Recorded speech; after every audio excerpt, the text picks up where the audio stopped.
You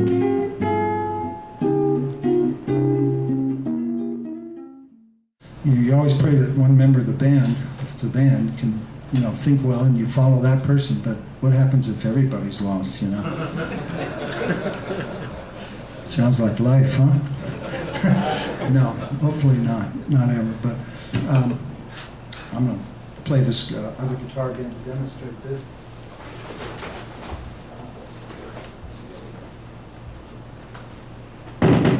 Yeah. By the way, if your chord comes out, you get all that horrible stuff that can blow speakers. You hold the ground, you've got much of a problem. Just touch the shaft part and the metal part as you put it back in. Just for a moment, you get a little noise. Don't get a big problem. So yeah, what if you have to play this in B? I mean, that's as far away from F as you can get. Halfway around the big wheel of keys. B, whoa. Sharps everywhere except for on the note B and E. Everybody else is looking upward, Sharpen. So what are you going to do in a tune like that? So you think one, let's get a little bit.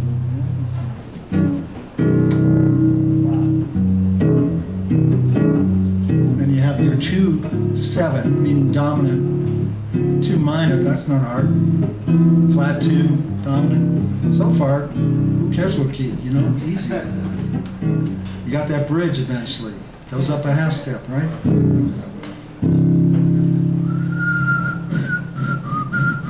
Anybody want to tell me what chord to go to next? How about F dominant? Because you got to think 1 to 4 dom to get through that, unless again you're relying on your ears. If they're that good, you're a really lucky special person. Of course, you can see pictures sometimes, and that'll get you through. Then you go back to the first key of the bridge, which was here, the C. Now we're going to make it minor. The bluesiest dominant to me in a minor key is this thing, the flat 6. If you're in C minor, it's A flat. That's like.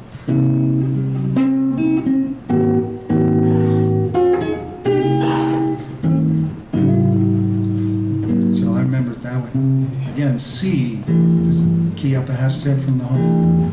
It's bluesy dominant, the 4, blue dominant. Make the first key minor in the bridge, which was C, now it's C minor, A flat.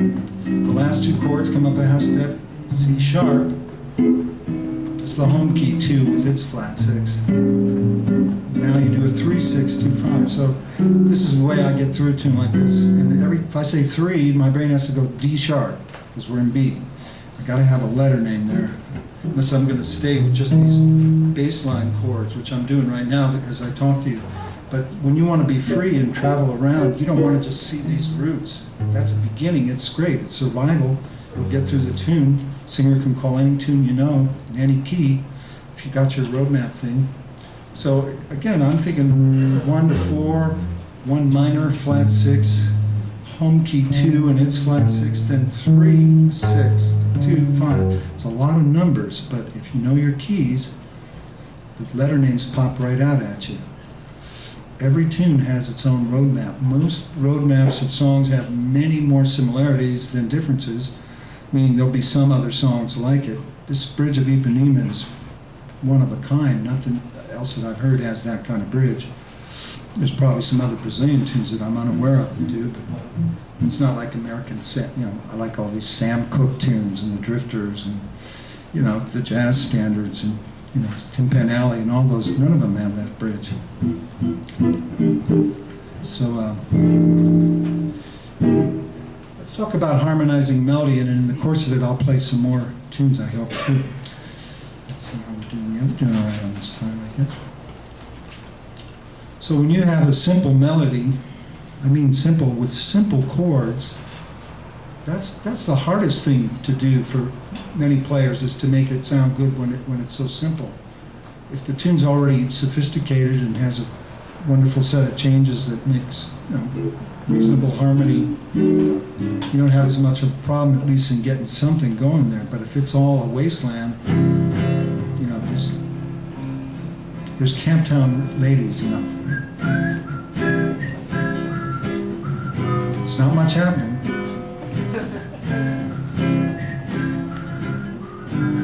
Wow, really need some help. So,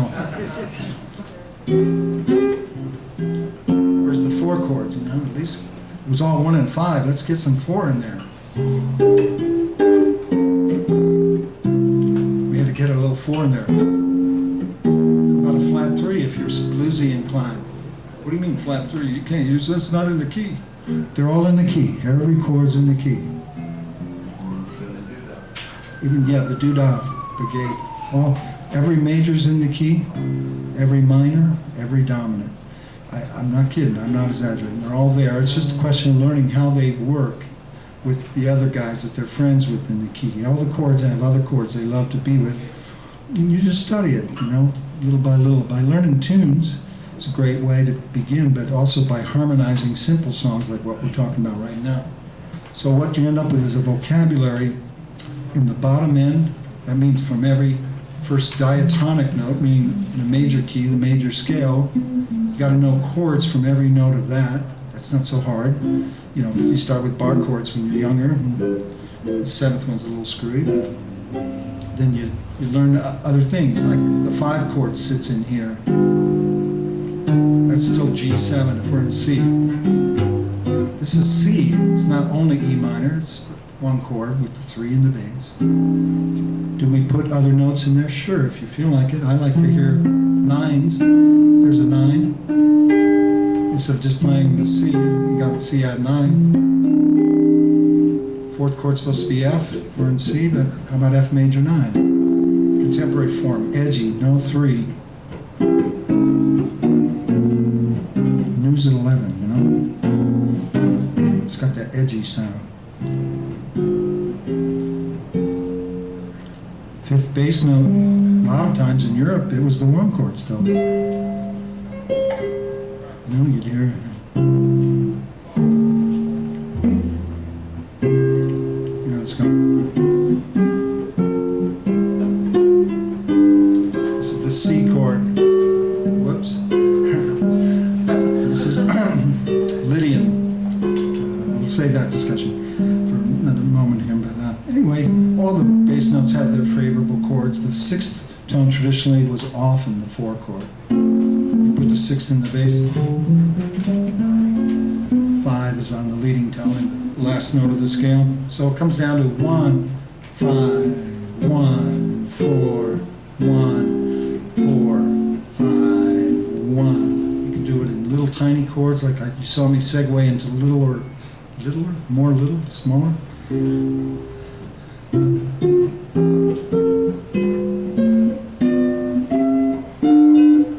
These are all 1, 4s, and 5s. You can harmonize the whole major scale in 1, 4, and 5 from the bottom up. So let's talk about the melody. That's what we're supposed to be dealing with. It's the same from the top down. So nice set of notes. If the jazz people had written it, it would have been, you know, who knows? Would have had some kind of changes there. Not.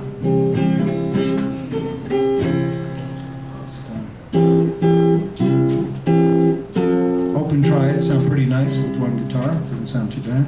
The little guys, I like their clearness too.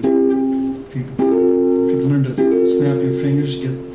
Sometimes expressiveness will substitute for, you know, huge chords or something. It's like knowledge and experience are truly a substitute for great talent, because most of us don't have that at birth. We have some aptitude, some talent, but a lot of times it's going to take years to bring the nice sounds out. So eventually when you see the board and you know what's going on, that's a great substitute. So this is a harmonized scale without putting the 1 in the bass this time. Now the 1's on top. It's a C chord with the root on top. As a lot of you know, this is just a harmonized scale. It means all the notes are moving up the scale together. So if you put the same thing, put the 1 on top with open triads, got a lot of bass in there somehow. How do you open up a triad? Well, you just take any of those little consecutive string ones, and if they're up high, drop the middle note 1 octave. by a fluke of good luck, we have 1, 3, 5 backwards. 1, 3, 5. Instead of 1, 3, 5, going up in order. If the little triad's down in the bass, if it's down there, you raise the middle note an octave. So instead of, now you've got, that's that chord we were just doing. Does that help us in harmonizing this tune? Maybe not. I don't hate it. It wouldn't have been my first choice. Didn't line up right with the chords I was hoping to. I was still hoping to hear a 1 chord out of the gate. Came out of the chute with 5. Just watching the melody, putting chords under other open triads might solve the problem. So we have this little chord. Wherever you know it, 1, 3, 5, drop the middle note an octave. It's this. Remember, now you can reposition notes all over the fingerboard in logical ways. There are about 8 ways to position the open triads. Don't be scared of 8. 8 is not with another 0, it's not 80, let alone 800 or 8 bazillion. Just 8. Do you need all 8? Heck no. 1 or 2, 3. Maybe this one would be great for years and years and years. How do you learn those? Well, if you know any chord on the high strings real quickly, just move to the same shape with the same lowest note, 1 string set over, like so. That's the same shape that we had over here from the lowest note E, and always lower any note that lands on the G string. Now you'll have the same voicing. Same thing applies from here. We got this chord, 2-step string transference. We relocate. Just like in life, you relocate, there's an adjustment period. New neighbors, new something. So we lower the G string. Bam. Why complicate? Why not just know 1? Who needs 3 that sound the same? Well, they don't sound the same. They're the same notes. This sounds big and tubey.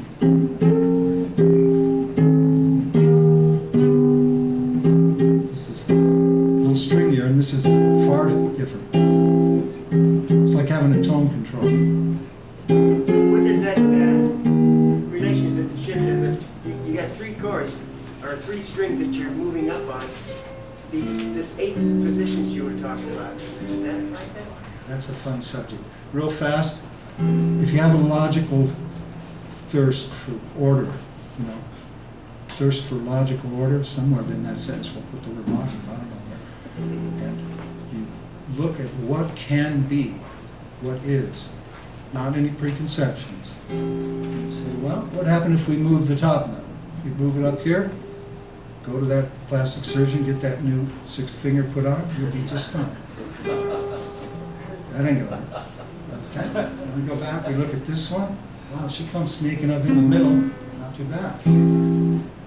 Just to be fair, egalitarian research here, we come in with the E, and we check her out over here. We go, oh yeah, that's practical.